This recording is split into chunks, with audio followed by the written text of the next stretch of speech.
दोस्तों, आज कुछ कॉमन फूड प्रोडक्ट्स का एस्टिमेटेड ग्लाइसेमिक लोड यानी ईजीएल स्कोर क्या होगा वो आपको असेसमेंट देंगे ताकि आपको एक ओवरऑल अवेयरनेस बन पाए, आपको खुद कैलकुलेट ना करना पड़े और आप इसको कॉमनली यूज कर पाए।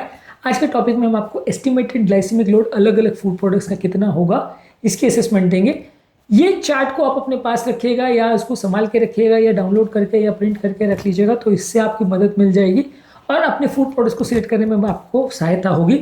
एक कॉमन कंसेप्ट ये है कि किसी भी फूड प्रोडक्ट का ईजीएल स्कोर अगर 10 से कम है तो वो अच्छा है, लो माना जाएगा। अगर 10 से 20 के बीच में यानी 11 से 19 के बीच में तो मॉडरेट माना जाएगा और 20 से ज़्यादा है तो हाई माना जाएगा।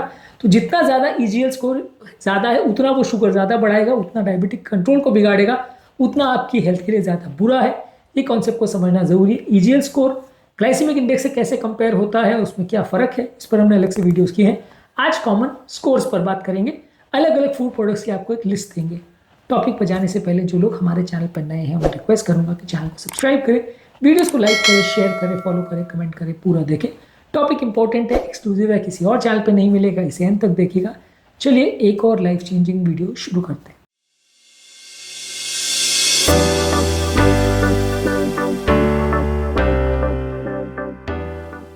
सबसे पहले फ्रूट्स में एप्पल, इसको अगर हम एक मीडियम साइज रॉ एप्पल लेते हैं तो ईजीएल स्कोर उसका 6 to 8 है, अच्छा है। केला मीडियम साइज का है और अगर पका हुआ केला है तो इसका ईजीएल स्कोर 12 से 16 यानी मॉडरेट है, यानी केला जो है वो एप्पल से बुरा है। ऑरेंजेस का ग्लाइसेमिक अगर स्कोर अगर हम देखते हैं, ईजीएल स्कोर देखते हैं तो वो 4 to 6 है, यानी वो एप्पल से भी थोड़ा अच्छा है, फाइबर कंटेंट उसका ज़्यादा है। अंगूर का बुरा है, एक कप अंगूर लेते हैं तो उसका ईजीएल स्कोर 11 से 15 है, ज़्यादा है।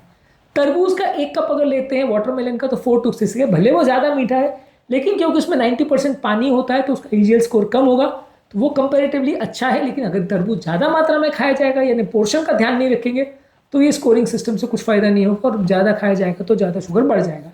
Strawberry is one of the best fruits है, इसका ईजीएल स्कोर एक कप का सिर्फ 1 to 3 आता है, यानी 1 से 3 के बीच में सबसे बेस्ट फ्रूट है। इवन एप्पल से भी काफ़ी अच्छा है, संतरे से भी काफ़ी अच्छा है, तो one of the best fruits जो आप खा सकते हैं वो स्ट्रॉबेरी। सब्जियों में गाजर अगर एक कप पकी हुई लेते हैं तो उसका ईजीएल स्कोर 2 से 4 है, काफ़ी डिसेंट है। स्वीट पोटैटो यानी शकरकंद का ईजीएल स्कोर अगर बेक्ड स्वीट पोटैटो तो 15 से 20 है, काफ़ी ज़्यादा है। आलू का ईजीएल स्कोर 25 से 30 है, तो ये समझना जरूरी है कि क्यों हम आलू शकरकंद ये सब मना करते हैं, क्योंकि ये सब्जियों में ईजीएल स्कोर काफ़ी ज़्यादा है और ये आपका कंपेरेटिवली बाकी सब्जियों से आप कंपेयर करोगे तो ये काफ़ी नुकसानदायक है क्योंकि शुगर बढ़ाएंगे। पालक का ईजीएल स्कोर 1 से भी कम है, मतलब इतना बेस्ट है कि वो शुगर बिल्कुल ही नहीं बढ़ाएगा लगभग आपका। ब्रोकोली के साथ भी हुई है, ईजीएल स्कोर 1 से कम है, तो ये सब्जियों को आप ज़्यादा चूज करोगे तो बहुत फ़ायदा है। और अगर आप उसका ईजीएल स्कोर अगर हाई वाला लोगे या जैसे आलू है या गाजर है या शकरकंद है तो नुकसानदायक है। गाजर का मीडियम मान सकते हो सब्जियों के हिसाब से, पर ब्रोकोली या पालक है ये तो बिल्कुल ही बेस्ट है, इससे तो कोई अच्छी सब्जी खास हो ही नहीं सकती शुगर के टर्म्स में अगर बात करें तो। व्हाइट ब्रेड जो है अगर आप लेते हो यानी कि जो मैदे की बनी हुई ब्रेड है उसका 10 से 14 है, तो काफ़ी ज़्यादा है, मॉडरेट है। होल ग्रेन का ब्रेड लेते हो तो उसका ईजीएल स्कोर कम है, यानी 7 से 10 है, यानी आटे की बनी हुई या होल ग्रेन से बने हुआ ब्रेड लेते हो तो ईजीएल स्कोर कम है। ये कंपेरेटिवली इसलिए बेटर है कि उसका ईजीएल स्कोर कम है, 7 से 10 है। राइस का अगर ब्राउन राइस लेते हैं तो 16 से 22 है और व्हाइट राइस लेते हैं तो 20 से 30 है, यानी व्हाइट राइस इवन मैदे से भी ज़्यादा नुकसानदायक है, व्हाइट राइस इवन ब्रेड से भी ज़्यादा नुकसानदायक है। व्हाइट राइस का ईजीएल स्कोर 20 से 30 है, हाई के रेंज में आ रहा है। ब्राउन राइस उससे बेटर है, पर ब्राउन राइस भी इवन व्हाइट ब्रेड से खराब है, ब्राउन राइस का भी ईजीएल स्कोर 16 से 22 आ रहा है। तो राइस को ओवरऑल हम मान सकते हो कि गेहूं से शुगर के टर्म्स में कहीं ज़्यादा बुरा है। इसके अलावा पास्ता, अगर एक कप कुक्ड पास्ता लेते हैं तो उसका ईजीएल स्कोर व्हाइट का 15 से 20 है और होल ग्रेन से अगर बनाते हैं तो 12 से 16 है। ओट मिल का कंपेरेटिवली बेटर है, 10 से 15 है, लेकिन ओट मिल का भी बहुत अच्छा नहीं है। सब्जियां खाने के बदले अगर आप ओट मिल ला रहे हो तो ओट मिल में भी सिग्निफिकेंट स्टार्च है, तो वो भी उतना अच्छा नहीं है, उसका ईजीएल स्कोर भी ऑलमोस्ट ब्रेड जितना आता है उतना अच्छा नहीं है। हालांकि उसमें बाकी चीज़ें हैं, फाइबर कंटेंट वगैरह जो उसको ज़्यादा हेल्दी बनाती है, उसका शुगर कंटेंट कंपेरेटिवली और कम स्लोली रिलीज होता है, तो इसलिए वो थोड़ा सा ज़्यादा हेल्दियर है। अब देखिए एक चीज़ को समझने की ज़रूरत है कि सिर्फ और सिर्फ ईजीएल का कॉन्सेप्ट लगाते हैं या सिर्फ और सिर्फ एक ही एस्पेक्ट पर हम फोकस करते हैं तो किसी प्रोडक्ट को लेना या नहीं लेना वो पूरा डिसीजन लेना बड़ा मुश्किल होता है, बहुत सारी चीज़ों पर फोकस करना पड़ता है। आज का हमारा टॉपिक का मेन फोकस ईजीएल है तो इस पर हम ज़्यादा फोकस कर रहे हैं, पर मैं ऐसा नहीं कह रहा हूँ कि सिर्फ और सिर्फ ईजीएल पर ही ध्यान दो, बाकी सबको भूल जाओ कि इसमें कितना विटामिन है, कितना मिनरल है, कितना प्रोटीन है। सब चीज़ को भूल के सिर्फ शुगर पर फोकस करोगे तो थोड़ा डिसीजन बायस्ड हो सकता है। हर फूड प्रोडक्ट के सारे एस्पेक्ट्स पर फोकस करना ज़रूरी है। मिल्क की अगर बात करें, मिल्क अगर एक कप फुल लेते हैं तो 4 से 6 है उसका ईजीएल एक कप में। दही का 3 से 5 है, यानी दूध से बेटर है। आइसक्रीम का 12 से 16 है।